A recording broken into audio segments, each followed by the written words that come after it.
Hello guys, আজকে আমরা capsicum এবং ব্রকলির নতুন একটি ইউনিক রেসিপি নিয়ে এসেছি। সিম্পল একটা রেসিপি, আপনারা অফিস যাওয়ার তাড়া থাকলে তখন করে নিতে পারবেন খুবই সহজভাবে। আমরা কড়াইতে একটু তেল দিয়ে রসুন দিয়ে দেব, রসুনগুলোকে একটু ভেজে আবার পেঁয়াজ কুচি দিয়ে দেব।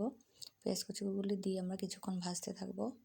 রসুনগুলো আমরা আস্তই দিয়ে দিয়েছি, কারণ আস্ত খেতে খুবই ভালো লাগবে। এরপরে আমরা একটু ব্রকলি দিয়ে দেব। ব্রকলি দেওয়ার পরে লবণ দিয়ে দেব, হলুদ দেব, চেরা কাঁচা লঙ্কা দিয়ে দেব, দিয়ে আমরা কিছুক্ষণ ভেজে নেব।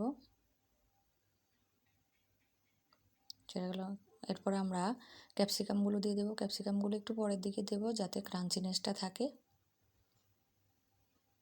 কিছুক্ষণ নেড়ে চেড়ে নেওয়ার পরে আমরা শেষের দিকে আমরা টমেটো দিয়ে দেবো, কারণ টমেটো আগে দিলে টমেটো পানি ছেড়ে দেয়। একটু শেষের দিকে দিলেই টমেটোগুলা একদম একটু সটে থাকে।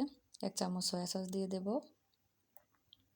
সয়া সস দিয়ে আমরা ভালো করে নেড়ে চেড়ে ধনেপাতা কুচি দিয়ে দেবো। দিয়ে কিছুক্ষণ নেড়ে চেড়ে নিলেই তৈরি হয়ে যাবে আমাদের সিম্পল একদম ডেলিশিয়াস একটা রেসিপি। আপনারা ট্রাই করতে পারেন। এই রেসিপিটা ভাত বা পরোটার সাথেও অনেক ভালো লাগবে।